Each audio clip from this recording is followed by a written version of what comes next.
Bonjour et merci de nous rejoindre pour les informations du 13h. L'Office national d'identification du Burkina est allé présenter hier à la CENI le processus de délivrance des seuls documents recommandés pour l'enrôlement sur les listes électorales. Les détails dans quelques instants. Fin de mission pour l'ambassadeur tunisien au Burkina Faso. Une cérémonie d'honneur lui a été organisée hier à Ouagadougou. Mohamed Kaloun a été élevé au rang de chevalier de l'ordre de l'Étalon. Et au Mali, toujours pas de consensus entre le gouvernement et la classe politique en ce qui concerne la gestion des futures élections et la durée de la transition.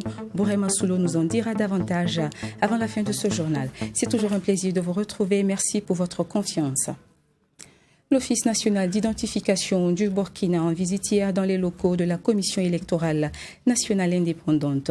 Une démarche de l'ONU dans l'optique de présenter au caisse commissaire de la CENI le processus de délivrance de la carte nationale d'identité et du passeport, les seuls documents autorisés pour l'enrôlement sur les listes électorales. Les municipales étant prévues pour 2022, cette rencontre a été aussi l'occasion pour l'ONU et la CENI de faire le point des élections couplées de 2020 dans le but d'une meilleure approche pour l'échéance de 2022. Michael Tougré. La présence de Aristide Béré et son équipe à la CENI vise un double objectif. Le premier, féliciter la nouvelle équipe de la CENI dirigée par Eliseo Ouedraogo. Le second objectif se veut un peu plus technique, celui de présenter au commissaire de l'institution en charge des élections le processus de production de la CNIB et du passeport. Vous savez que depuis 2018, il a été institué que c'est la carte nationale d'identité qui est un document d'enrôlement, en plus du passeport. Donc il était bon que nous exposons les considérations techniques liées à la carte nationale d'identité ou au passeport à l'effet d'expliciter au mieux pour que l'ensemble des 15 comités ici présents comprennent tout le mécanisme d'enrôlement, de production et de délivrance de la carte nationale d'identité. Il était bon également que nous exposons auprès de ces commissaires la substance des difficultés que nous avons rencontrées au cours du processus électoral 2020 à l'effet d'avoir des pistes collaboratives nouvelles, novatrices, qui permettent de fonctionner au mieux que ce que nous avons connu en 2020. Le prochain défi pour l'équipe de la Commission électorale nationale indépendante CENI reste l'organisation des municipales de mai 2022. Et les deux institutions veulent tirer leçon aussi bien dans le processus de production de la CNIB que celui de l'enrôlement des électeurs dans le cadre des élections de novembre 2021. Il était important pour nous, au moment où nous projetions sur des activités, des opérations électorales devant nous conduire aux échéances que vous connaissez. C'est pourquoi nous avons souhaité cette rencontre technique avec l'Office national d'identification qui a en charge la production de ces documents. Pour que cette structure administrative puisse nous expliquer en profondeur les différents éléments, les différentes caractéristiques de ces documents pour que nous puissions mieux les comprendre. À travers cette rencontre, la Commission électorale nationale indépendante CENI et l'Office national d'identification ONI veulent être sur la même longueur d'onde. Pour l'ONI, donner aux Burkinabés des documents de votation, à savoir le passeport et la CNIB valide, afin de permettre à la CENI d'enrôler le maximum de Burkinabés en âge de voter. Fin de mission pour le premier ambassadeur de la République de Tunisie résident au Burkina Faso. Après 4 ans de fonction, Mohamed Kaloun quitte le pays des hommes intègres. Une cérémonie à son honneur lui a été organisée hier par le ministre burkinabé en charge des Affaires étrangères, Alpha Bari. Et pour l'occasion, il a été élevé au rang d'officier de l'ordre de l'Étalon. Sanata Serré vous en dit davantage. Après plus de 4 ans passés au Burkina Faso, l'ambassadeur de la République de Tunisie en fin de mission a vu ses mérites reconnus. Il a été élevé au rang d'officier de l'ordre de l'Étalon lors de cette cérémonie d'hommage organisée par le ministère en charge des Affaires étrangères. Une médaille qui lui a été décernée en signe d'hommage et de reconnaissance de la nation burkinabé pour le travail abattu au cours de son séjour au Burkina Faso. Dès lors, avec vos collaborateurs, vous avez œuvré à approfondir davantage les relations d'amitié et de coopération entre le Burkina Faso et la République tunisienne. Et je voudrais ici saluer votre implication personnelle. Notre coopération concerne de nombreux domaines tels que l'éducation, la formation professionnelle, l'emploi, l'énergie, les mines, la santé, le commerce, la culture ou encore le domaine militaire. Je saisis cette occasion pour adresser mes sincères félicitations et dire ma satisfaction à l'équipe de votre ambassade qui vous a accompagné au cours de votre brillante mission. L'ambassadeur de la République de Tunisie a saisi l'occasion pour témoigner sa gratitude au président du Faso pour cette distinction et au peuple burkinabé pour son hospitalité. J'ai vécu dans ces pays des hommes intègres, une expérience particulière sur le plan personnel. J'ai puisé de sa richesse culturelle et j'ai eu plusieurs occasions de visiter ces grandes villes et de découvrir sa beauté enchanteresse. J'ai vécu avec les gens et j'étais parmi eux. J'ai essayé de sortir de la tradition stéréotypée de la diplomatie et me suis affranchi parfois des règles strictes du protocole. J'ai essayé d'être fidèle à l'engagement que mon pays m'a confié pour réussir ma mission dans une conjoncture délicate et difficile, que ce soit au niveau national ou régional caractérisé par des implications sécuritaires et sanitaires en raison de la pandémie de Covid-19. L'ambassadeur a également, au cours de cette cérémonie, exprimé la solidarité de son pays au Burkina Faso dans le cadre de sa lutte contre le terrorisme. L'établissement des relations diplomatiques entre le Burkina Faso et la Tunisie, faut-il le rappeler, date de 1964, selon le ministre Alpha Bari. Et Mohamed Kaloun est le premier ambassadeur résident de la République tunisienne auprès du Burkina Faso. Séance d'information sur le choix du cursus universitaire à l'Université Aube Nouvelle de Ouagadougou à l'intention des nouveaux bacheliers. Organisée hier par l'université elle-même en collaboration avec l'association Les Merveilles du Faso, cette rencontre dénommée 1000 bacheliers a permis aux participants d'échanger avec les acteurs du système universitaire sur leur choix de filière et surtout sur comment réussir leurs années académiques. Ami Valiant avec la voix de Nadine Zango. 1000 nouveaux bacheliers est une initiative qui a été pensée par l'association Les Merveilles du Faso en collaboration avec l'Université Aube Nouvelle. C'est une manière, selon les organisateurs, de permettre aux nouveaux bacheliers de savoir, entre autres, comment choisir leur filière et comment bien entamer leur cursus universitaire. Cette année, nous avons voulu innover en faisant venir l'ensemble des bacheliers du Burkina Faso pour, comme cela a été dit dans la salle, donner un certain nombre de conseils à ces nouveaux bacheliers-là pour qu'ils s'orientent bien. Parce que nous avons remarqué également à notre niveau que certaines orientations qui sont faites dès le départ sont remises en cause par les étudiants eux-mêmes au bout d'un mois, 2 mois. Et cela les met en retard. Pour l'association Les Merveilles du Faso, co-initiatrice de ce projet, cette activité qui a sa première édition a été une réussite car l'objectif qui était d'initier 1000 nouveaux bacheliers au monde universitaire et à l'entrepreneuriat est largement atteint. Je suis bien satisfait de l'engouement des nouveaux bacheliers parce que c'est une première édition et si on a eu autant de monde, c'est vraiment appréciable, c'est déjà une étape de franchie pour les prochaines éditions. Les nouveaux bacheliers ont quant à eux félicité les organisateurs pour le travail abattu. Ils ont aussi souligné le bien fondé de ce rendez-vous du donner et du recevoir. En tout cas, dans l'ensemble, la conférence m'a permis d'apprendre beaucoup de choses. Et ils nous ont orientés sur plusieurs filières.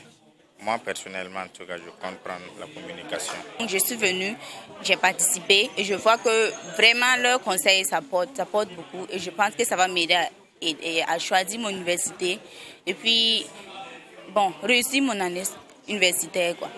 À en croire les organisateurs, cette journée n'est qu'une première étape. La suite de la journée des 1000 bacheliers se tiendra du 10 au 15 septembre prochain à travers des formations à des prix subventionnés. À chaque anniversaire, un don de sang, c'est l'objectif visé par le balai citoyen pour soutenir les populations. À l'occasion de son 8e anniversaire, il a tenu sa 8e édition de don de sang samedi dernier au Centre national de transfusion sanguine à Ouagadougou. Une centaine de poches de sang a été collectées. Ami Valiant et Abdelrahim Yeye vous font le compte-rendu. Ils étaient près d'une centaine, les membres du collectif Le Balai citoyen, à répondre présent à l'appel du Centre national de transfusion sanguine CNTS pour cette cérémonie de don de sang. Pour Rasmane Zinaba, responsable national à l'organisation du ballet citoyen, cette activité est une tradition volontariste du ballet citoyen concrétisée chaque année courant le mois d'août. On le fait depuis 2013, donc nous sommes à notre 8e don, donc 8e anniversaire, 8e don, parce que nous estimons qu'au-delà de la veille citoyenne que nous opérons, au-delà des actions politiques que nous menons et au-delà des actions que nous menons en tant qu'organisation de la société civile, il y a une nécessité d'apporter une contribution citoyenne pour permettre à chaque citoyen, à chaque malade de pouvoir bénéficier du sang. Vous savez, le sang, on ne le fabrique pas. Et jusqu'aujourd'hui, c'est encore des hommes qui peuvent donner du sang à d'autres hommes pour que leur vie soit sauvée. Et cette tradition-là, nous avons décidé de la respecter. Et tous les Cibales et toutes les Cibelles sont invités effectivement à faire ce don-là. Pour les responsables du Centre national de transfusion sanguine, le don de sang du mouvement Le Ballet citoyen est venu à point nommé car il va permettre de répondre un tant soit peu à la demande en sang dans les hôpitaux qui est très forte. Une occasion donc pour la coordonnatrice du centre d'inviter la population burkinabé à suivre les pas des donateurs du jour. Nous ne pouvons que remercier le Ballet citoyen qui se bat à chaque fois pour nous venir en aide en matière de don de sang. Parce que, pour dire vrai, en cette période, c'est une période très difficile pour le Centre national de transfusion sanguine et le Centre régional de transfusion sanguine en particulier. Et parce que ceux qui nous approvisionnaient plus en sang, c'était les lycées et les collèges. Et présentement, avec les vacances, on n'arrive plus à faire des collectes là-bas. Et vraiment, le besoin est très, très, très accru. Créé depuis 2013, le mouvement Le Ballet citoyen commémore cette année son 8e anniversaire. Et cette activité de don de sang est une manière pour le mouvement, selon les responsables, de soutenir les malades dans les hôpitaux et de sauver des vies. Parlons à présent de la lutte contre la désertification. C'est la période propice au reboisement et tout le monde s'active. L'Association pour le développement du village de Waélé à Devo, un village situé au cœur de la région du Passoré, s'active elle aussi dans cet engagement citoyen. Elle a tenu pour ce faire ce samedi sa première édition de reboisement et à l'occasion, plus d'une centaine de plants ont été mis en terre dans l'enceinte de l'école du dit village. Yacine Sawadgo pour le compte-rendu. L'Association pour le développement du village de Waélé dans le Passoré vient de sacrifier à la tradition. Comme à toutes les saisons pluvieuses, plus de 100 plants ont été mis en terre ce 28 août. Des plants composés de manguiers, de calbtus, de caïcédra et de nimiers. Une journée de reboisement qui a vu la mobilisation de la population de Waélé. On a apporté 300 plantes et ce matin on a mis 150 plantes à terre et puis on a 200 manguiers qu'on va attribuer de cours en cours du village. Parce que tout ça sera couvrir et chacun doit avoir quand même l'arbre devant sa porte et apporter sa contribution. En plus, ça va naître la cohésion sociale et que ça va quand même faire développer le village comme le nom l'indique. Et voilà, nous comptons sur tout le monde et c'est notre première édition, c'est bien vrai, mais quand même nous voyons avec l'engouement qu'on a, je pense qu'à notre deuxième édition, ça va être plus fort que ça. Cette activité de reboisement a eu l'accompagnement de l'honorable Alidou Sanfo, député à l'Assemblée nationale, fils du village. Il se dit fier d'être à cette journée de reboisement qui pour lui va permettre aux filles et fils de la localité de mieux se connaître. Tout naturellement, je dirais que c'est un devoir pour moi, parce que ce village qui m'a vu naître m'a tout donné. Donc j'ai pensé que il est important pour nous d'accompagner toute initiative entrant dans le cadre à faire d'abord en sorte que les fils et les filles du village se connaissent davantage, parce que vous savez bien que les gens sont éparpillés à travers les 4 coins du pays.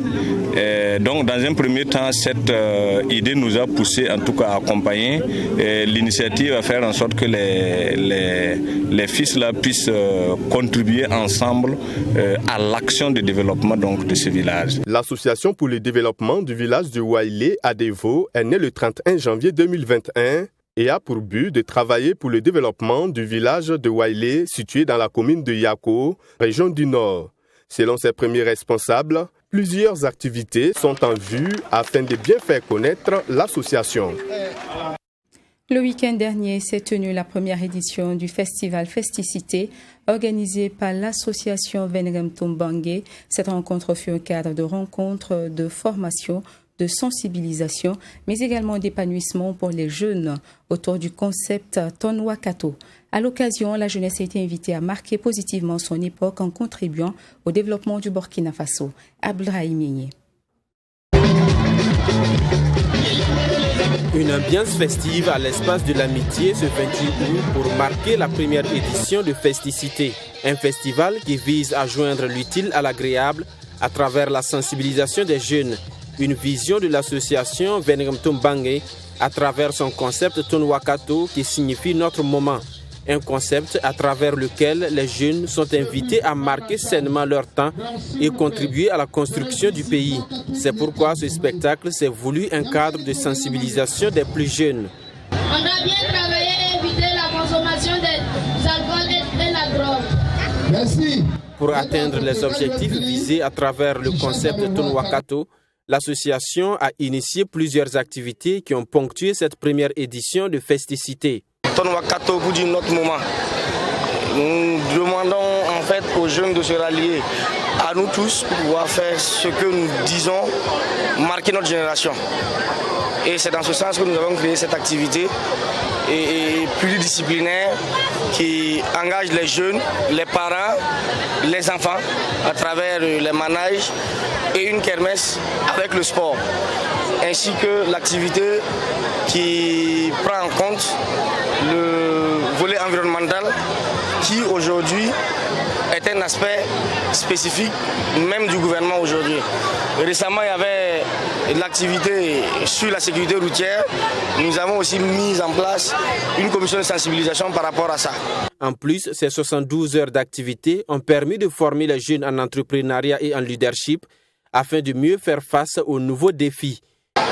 Dans ces deux axes-là, nous avons développé à travers une conférence de presse et une formation ce matin avec des éminentes personnalités du domaine tels que les gens du ministère de la jeunesse pour l'information sur les différents fonds qui peuvent par exemple aider les jeunes pour un développement local, un développement particulier ou pour leur business, comme on aime le dire. Ce que nous disons et ce que nous avons dit aux jeunes, c'est qu'on ne doit pas tout attendre des responsables. On ne doit pas tout attendre du gouvernement, on ne doit pas tout attendre des autres. Nous-mêmes, nous pouvons être des acteurs majeurs de notre développement, de notre évolution. Et c'est ce que nous avons donné comme message aujourd'hui. Cette soirée a servi de cadre pour récompenser les vainqueurs du Maracana organisé à l'occasion de ce festival. Les organisateurs se félicitent déjà de la réussite de cette première édition de Festicité et souhaitent pérenniser cette activité pour une jeunesse consciente et responsable au Burkina Faso.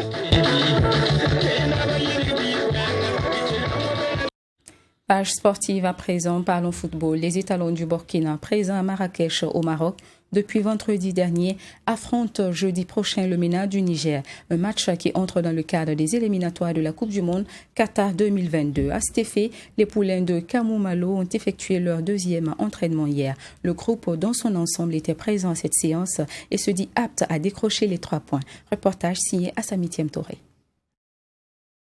Partis de Ouagadougou à 6, les étalons étaient presque au grand complet ce lundi à Marrakech, à l'exception de Brian Dabo, Mohamed Konaté et Jean-Fiacre Bautier, appelés à la dernière minute pour remplacer Cyril Bayala, blessé en club. En l'absence de Charles Kaboré et Abdulrazak Traoré au milieu de terrain, Kamou Malo peut compter sur des garçons comme Brian Dabo, Blati Touré et Adama Gira de retour en club.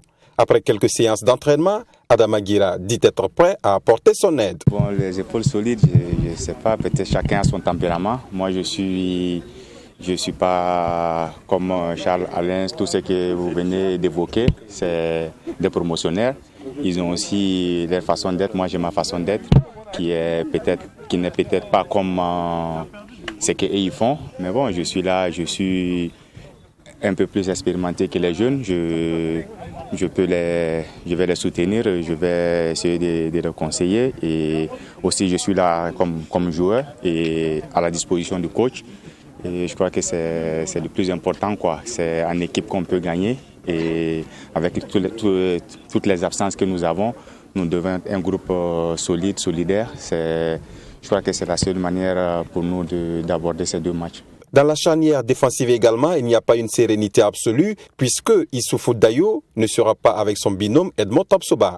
Il y a des noms comme Steve Yago, Herman Nikema et Soumaïla Ouattara qui peuvent également garder la baraque. Ouais, c'est normal, et vu que c'est une équipe que je viens de m'engager et je dois faire de mon mieux en équipe nationale. Et que je pense qu'on me suit là-bas déjà et je dois donner le maximum en équipe nationale. Oui, déjà je me sentais toujours, mais je suis là, je suis concentré et j'attends la décision du coach. Voilà. Et le jour où le coach me donnera ma chance, je ferai de mon mieux pour bien saisir. Après la blessure de Cyril Bayala, Kamou Malo a fait son choix sur Fiacre Bottier pour plusieurs raisons. À en croire le sélectionneur, les performances de ce joueur ont prévalu.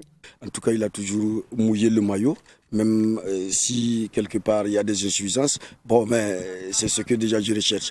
Alors, donc, pour moi, c'est encore un coup dur pour la sélection, parce que quand vous comptez sur quelqu'un et puis qu'à la dernière minute, la personne est out, il faut tout de suite réfléchir à comment remplacer, pallier, en tout cas, à cette situation. Alors pour cela, j'ai préféré faire appel à un jeune garçon qui nous a donné beaucoup d'espoir, en tout cas lors du tournoi junior, à la personne de Kwame Bottier, qui est présentement à Ajaccio, qui pète la forme. C'est un enfant courageux. Je pense que c'est maintenant que nous devons le relancer, surtout que c'est un enfant qui est un peu à cheval entre 2 nations. Nous préférons déjà le coopter dans notre effectif. Rappelons que les étalons seront face au Niger le jeudi 2 septembre, comptant pour la première journée, et le 7 septembre contre l'Algérie dans la 2e journée. Football toujours, finale ce dimanche de la 2e édition de la Coupe des jeunes du secteur 5 de la ville de Kaya. Une compétition sportive qui visait à créer la cohésion et la solidarité entre les jeunes de cette ville, surtout dans un contexte où Kaya accueille bon nombre de personnes déplacées internes. Abdoul Rahimeye nous en dit plus. L'équipe Les Petits Bouchers de Kaya remporte ainsi la 2e édition de la Coupe de la jeunesse du secteur 5 de Kaya. Il remporte la finale par le score de 1-0, but marqué à la première période de cette rencontre. Malgré les nombreuses occasions, l'équipe adverse, les futures stars, habillées aux couleurs des étalons, n'ont pas pu égaliser. Et les vainqueurs disent avoir mérité ce trophée. Nous sommes très contents par la grâce de Dieu, nous avons remporté cette finale. Et personne ne s'est blessé au cours des matchs. Nous remercions Dieu pour cela. Nous remercions aussi tous ceux qui ont fait le déplacement et les organisateurs de cette compétition. Au-delà du sport, un défi majeur se cache derrière cette Coupe de la jeunesse. Il s'agit de créer un cadre fraternel, d'union et de cohésion entre les jeunes de la ville de Kaya. L'objectif au départ, c'était de pouvoir réunir la jeunesse de la commune de Kaya autour du football, autour du sport, pour parler de cohésion sociale. Au cours des différents matchs, nous avons constaté que le message est passé. Vous savez très bien que notre région est une région qui est attaquée, une région où nous avons accueilli des milliers de déplacés internes. Donc, c'est une occasion aussi pour nous de créer ces liens de fraternité entre ces différentes communautés, entre ceux qui sont venus, ceux qui sont là, pour que nous puissions vivre ensemble, pour travailler la main dans la main pour le développement de notre commune et partant de là, le Burkina Faso. Une vision noble et salutaire de la jeunesse, selon le député Alidou Sanfo, patron de cette édition. Il a promis accompagner ces jeunes pour relever le défi d'une jeunesse unie et solidaire. Nous pensons que ces ans d'initiative renforcent naturellement la cohésion, le vivre ensemble. Et nous pensons que ce sont des actions qu'il faut multiplier pour travailler à la résilience, pour faire en sorte que les populations ne puissent pas baisser les bras, travailler au développement et aussi continuer la lutte contre le terrorisme. À noter que 18 équipes ont pris part à cette 2e édition de la Coupe de la jeunesse. Le promoteur se félicite de la réussite de cette édition et prévoit une 3e édition plus grandiose. Il dit avoir foi quant à l'atteinte des objectifs visés par cette activité sportive au regard de l'engouement suscité par l'événement. Et dans le reste de l'actualité au Mali, la classe politique reste divisée en ce qui concerne l'organisation des assises nationales de la transition, la durée de ces transitions et la mise en place de l'organe unique de gestion des élections. Le cadre de concertation des partis politiques regroupe un certain nombre de grands partis politiques refuse d'accompagner le gouvernement sur ces démarches. Il soupçonne ce dernier de vouloir prolonger le délai de la transition. Notre correspondant au Mali, Bourema Soulo, pour plus de précisions. Toujours aucun compromis entre le gouvernement et certains principaux partis politiques. En plus du contentieux autour de la mise en place d'un organe unique de gestion des élections, il y a d'autres points de discorde. Pour Amadou Goïta, président du PSI Lenkoura, membre du cadre de concertation, les assises nationales prônées par le gouvernement sont inutiles. Respectons par rapport au délai de la transition, respectons nos engagements. Nous avons décidé de faire cette transition pendant 18 mois. Nous sommes déjà à 12 mois. Il reste 6 mois. Celui qui ne veut pas quand il peut ne pourra jamais au moins le voulu. Donc si on veut aller à un contrat national bis, qu'on le dise. Nous pensons que les 2,5 milliards que nous voulons mettre dans les assises nationales, le Mali en a besoin. Nous sommes tellement déplacés, je pense que ce sera plus utile pour eux. Autre sujet qui fâche le cadre de concertation des partis politiques, c'est le respect du délai de la transition. Sur ce point, Jamil Bitar, membre du M5 RFP, clarifie que le délai de 18 mois n'est écrit nulle part dans la charte de transition. Les discussions de la charte, nous étions présents, mais il ne me revient pas dans l'esprit, jusqu'à preuve du contraire, qu'il avait été question de 18 mois pour parachever toutes les ambitions que le peuple malien avait portées sur la place publique. 18 mois, l'épée Damoclès, non. Nous disions que nous ne voulons pas d'une transition bâclée.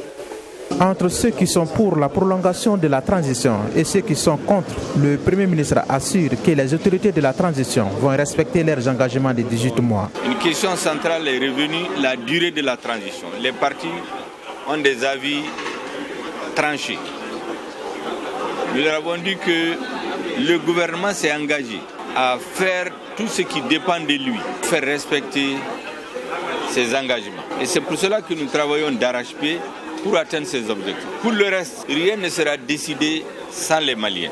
Le cadre de concertation des partis politiques prévient qu'il ne cautionne aucune prolongation de la transition sous la primature de l'actuel Premier ministre.